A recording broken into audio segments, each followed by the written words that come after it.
Ni mu karere ka Gicumbi mu murenge wa Rushaki, aho dusanga inkuru ibabaje cyane y'umugabo witwa Vuguziganya Dieudonné wari ufite imyaka 35, umaze igihe gito ashatse umugore, akaba yari afite umwana umwe yari amaze kubyarana n'uwo mugore. Nk'uko rero bivugwa cyangwa se inkuru itangazwa, ni uko uyu mugabo uhagarariye ikigo cy'amashuri, dore ko nawe yari diregiteri, umwe mu bayobozi b'icyo kigo yaje gusanga yapfuye amanitse hejuru mu nzu aho yari ari mu icumbi yagombaga kubamo. Inkuru y'uyu mugabo ibabaje cyane mu buryo burambuye ndetse n'amakuru, kugira ngo tumenye icyishe uyu mugabo mu isesengurwa rigikorwa n'inzego z'ibitaro n'ubuvuzi ndetse na polisi. Ukore subscribe kugira ngo ubashe kumenya amakuru y'iyi nkuru vuba cyane, igisubizo giturutse kwa muganga, mu gihe benshi barimo kwibaza ngo uyu mugabo yishwe n'iki kugeza ku rwego yasanzwe amanitswe mu nzu. Reka tubareke mwikurikiranire inkuru yose uko yagenze.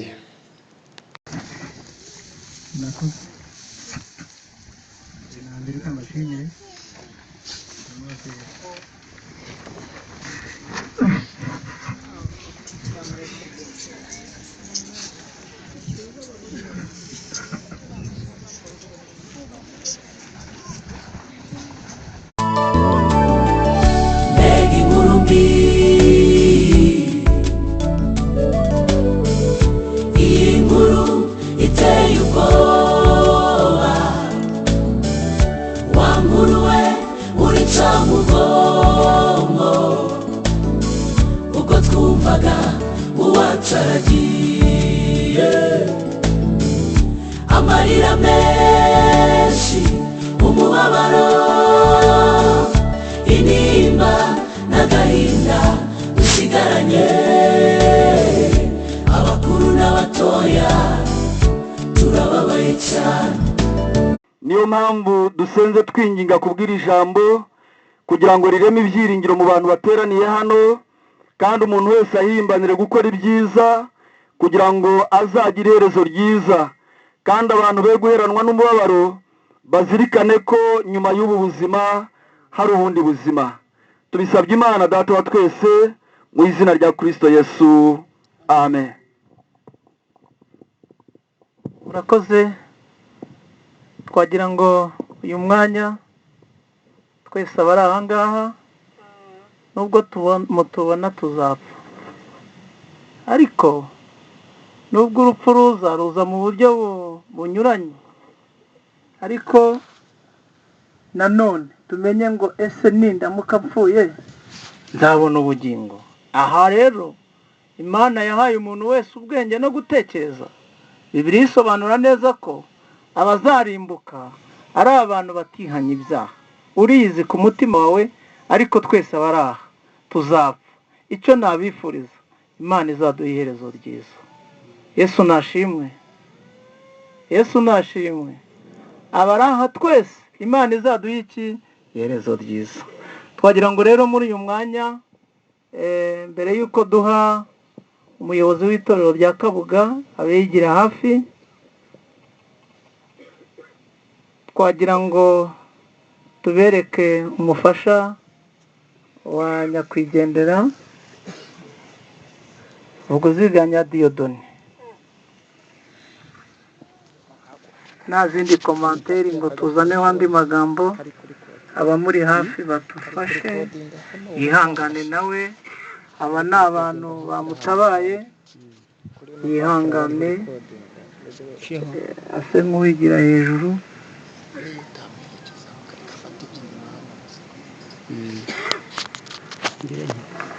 Murakoze. Twese duhaguruke dufate umunota wo kuzirikana mwene data, tumufate mu mugongo n'uno mubyeyi. Tugiye gufata umunota twese.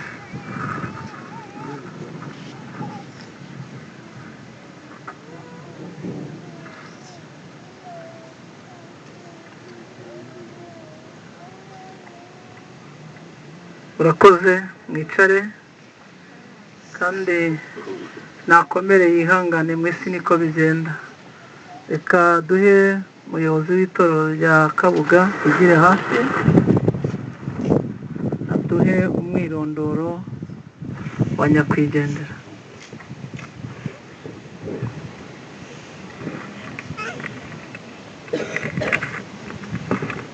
Mwiriwe.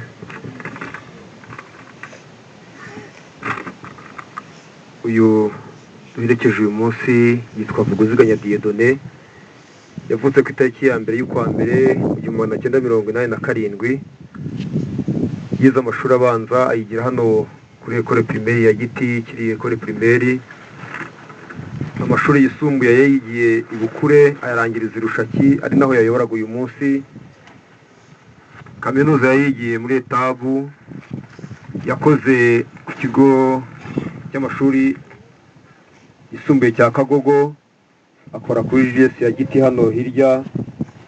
Muri iyi minsi yari umuyobozi w'ikigo cya Ecole Primaire ya Karambo mu murenge wa Rushaki. Yari perezida w'umurenge Sako ya Giti, yari perezida w'inama njyanama y'akagari ka Gatobotobo, yarahagarariye abarimu bo mu murenge wa Giti, umwarimu Sako.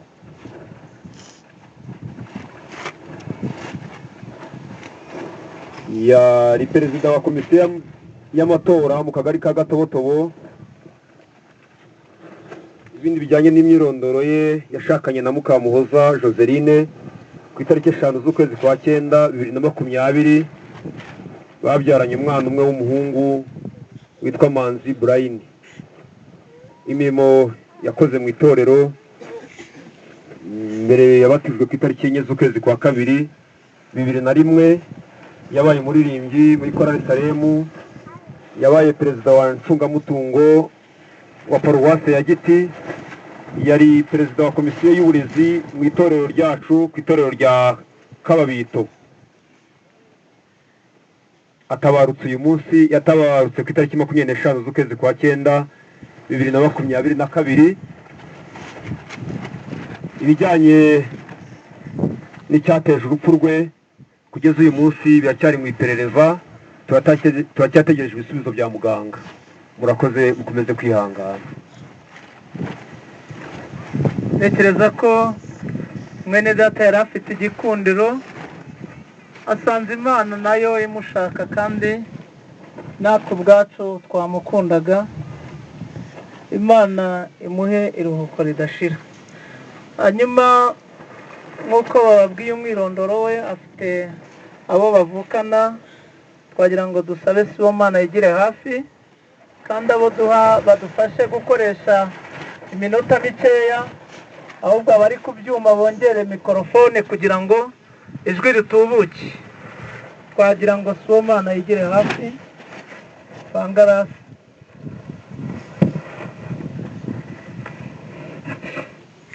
Murakoze. Na Amerika mbashimire rwose.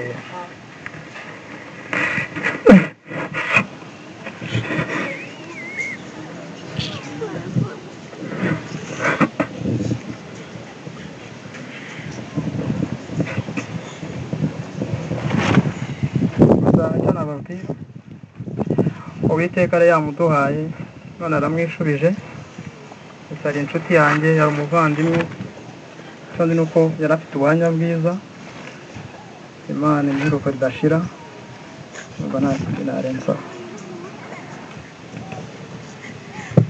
Twagira ngo dusabe n'uwo bakoranye w'Ikirora nawe yakwigira hafi tukamuha umwanya. Murakoze. Biragoye kugira ngo umuntu abone icyo avuga, ariko uyu mwene data twari dufitanye amateka maremare, tunganya imyaka. Atuye mu ruhembe rw'iki kibuga hano hepfo, nanjye nkatura mu rwo haruguru hariya. Twiganye primaire, turi abana bato, twakoze imirimo y'abana batoya, twarareranywe, twiganye Toronkomi Bukure.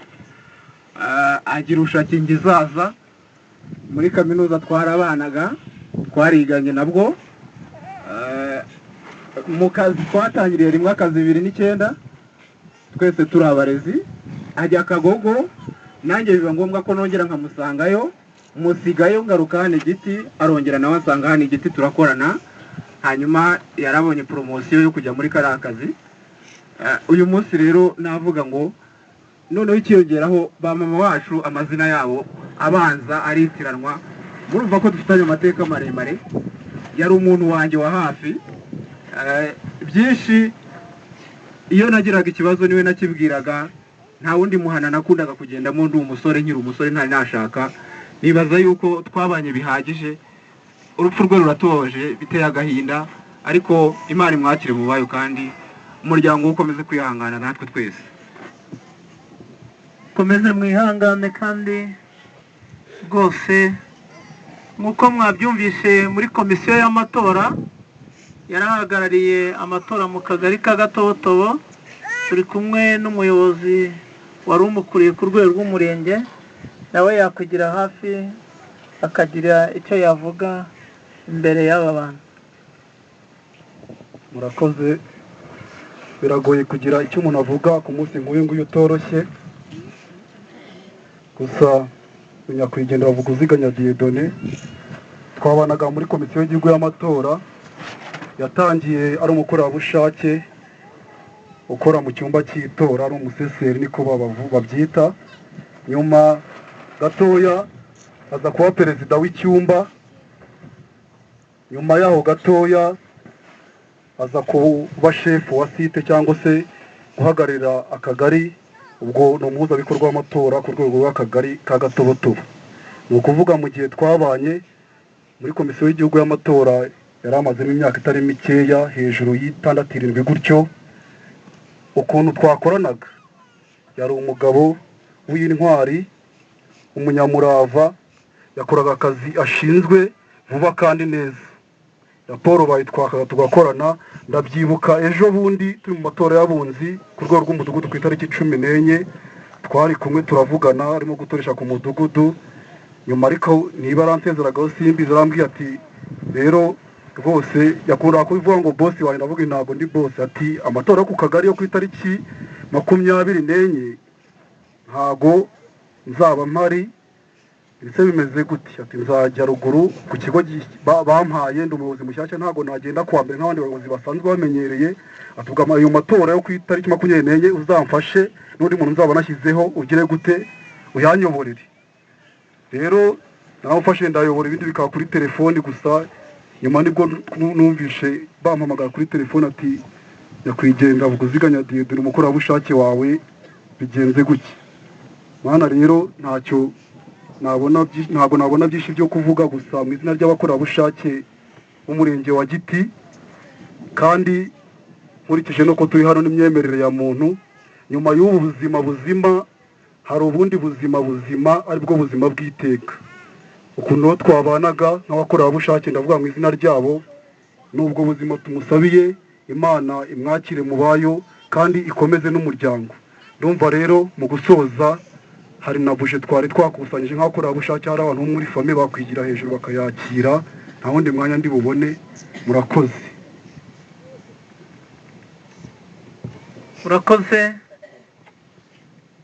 uryango ukora cyane Imana imukunda cyane mwumvise ko yarahagarariye abarimu mu mwarimu sako ya Gicumbi hano hari diregiteri ukuriye abandi badiregiteri mu murenge wacu wa Giti twagira ngo uyu mwanya yigire hafi nawe tumuhereze ijambo nk'umuntu umuyobozi yarayoboye uyu mwene data.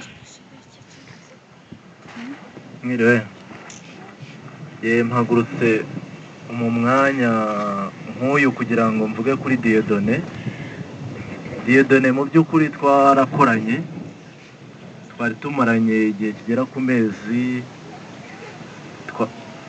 twakoranye nk'amezi nk'atatu muyobora nyuma dukorana nk'umudiregiteri mugenzi wanjye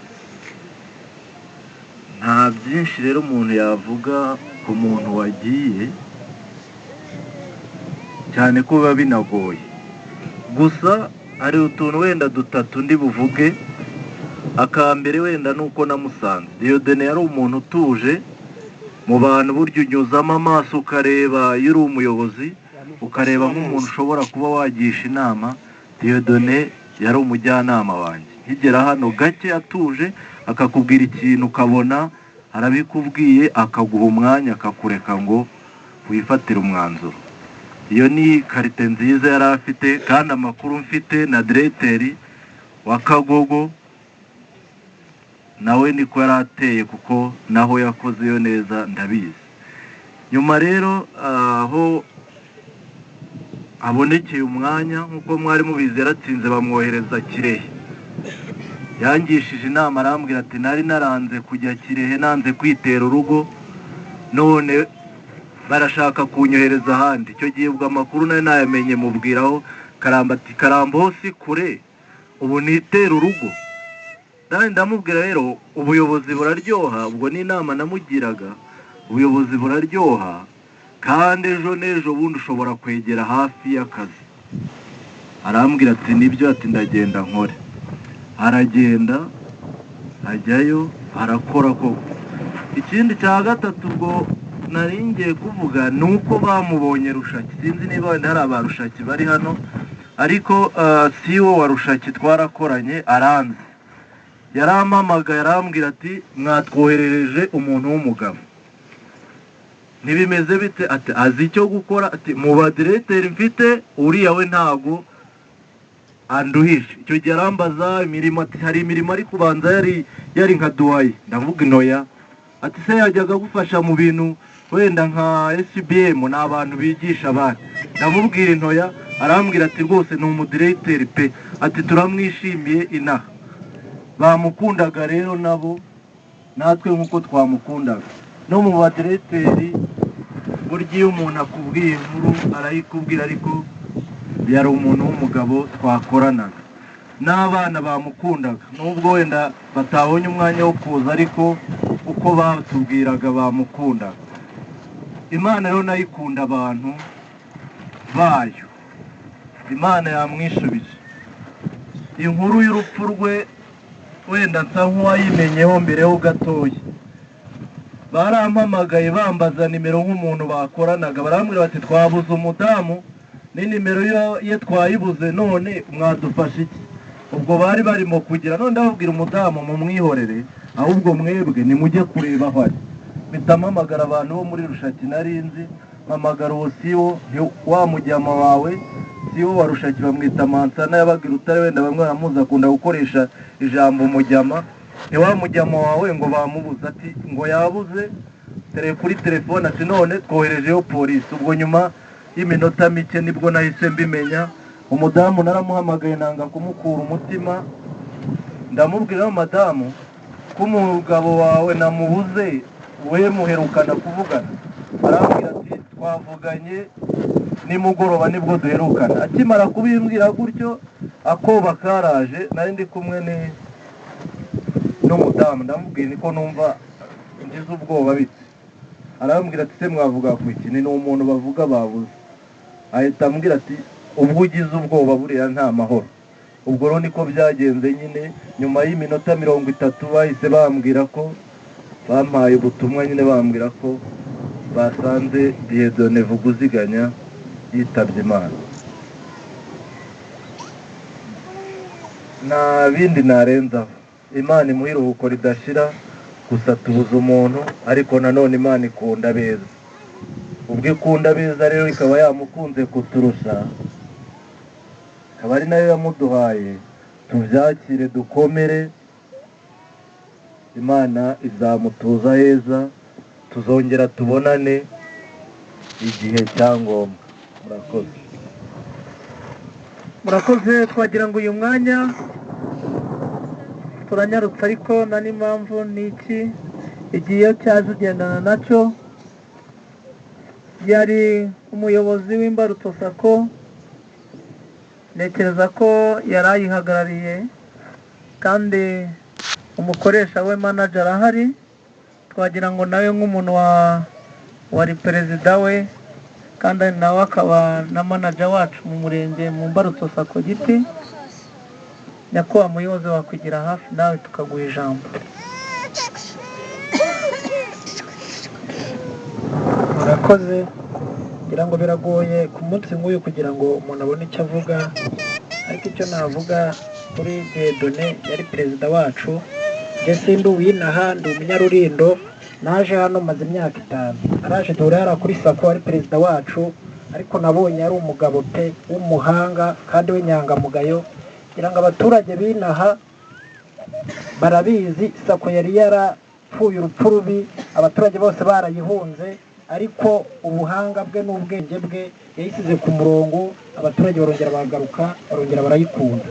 Ngira ngo rero ndabona imvura iguye, ubuhamya bwe ni bwinshi, wenda umuntu yakagombye kubavuga, ariko pe tubuze umuntu w'inyangamugayo kandi w'umuhanga.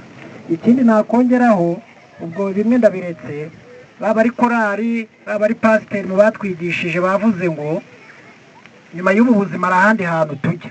Dieudonné nubwo apfuye, nubwo yitabye Imana, nubwo atumanjirije, natwe dutekereze ku kintu cyo kuvuga ngo ejo tuzajya hehe. Duharanire gukora ibyiza, twirinda ibibi, dutegura aho tuzajya. Avuga rero mwihangane, tubuze umuntu, ariko natwe tuzamusangayo, twizeye ko Imana izamushyira ahantu heza, dukurikije no kuntu yari umuntu mwiza kandi w'inyangamugayo, udakorera mu kintu kibaho cyose kikagera. Mwihangane rero, Imana ibidufashemo. Ntekereza ko bwe imvura yagwa itaha, turakomeza umuhango wacu. Dusabe Damuru ari hehe? Mwene data yakoreraga mu itorero, kandi hari ubuhamya bugaragara bwiza yari afite mu itorero. Twagira ngo duhe Damuru yigire hafi. Ari Damuru nawe nyarukuru umusore.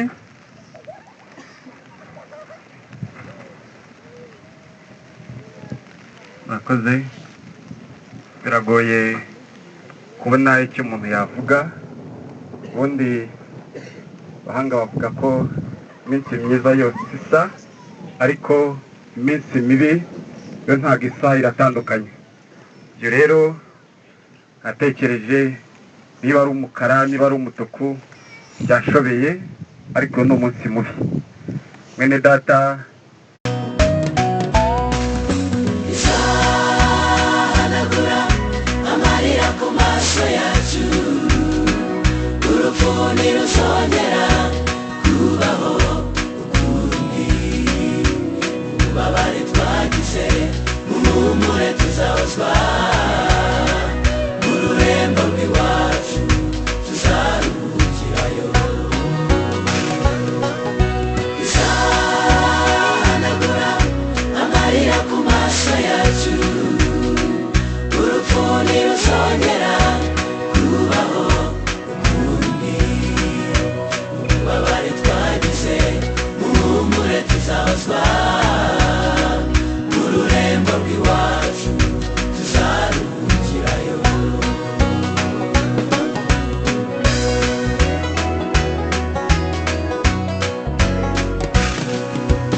Isi turimo twayibabariyemo, twahuriyemo na byinshi bimwe bidushuka. Isi ntigira inshuti, ibyayo bihora bihinduka. Amahirwe dufite namwe dufite gakondo, dufite umugabane wacu w'Imana. Tuzabayo, tuzubahwa, tuzaba abatware, dufite umugabane wacu w'Imana. Isi turimo twayibabariyemo, twahuriyemo na byinshi bimwe bidushuka.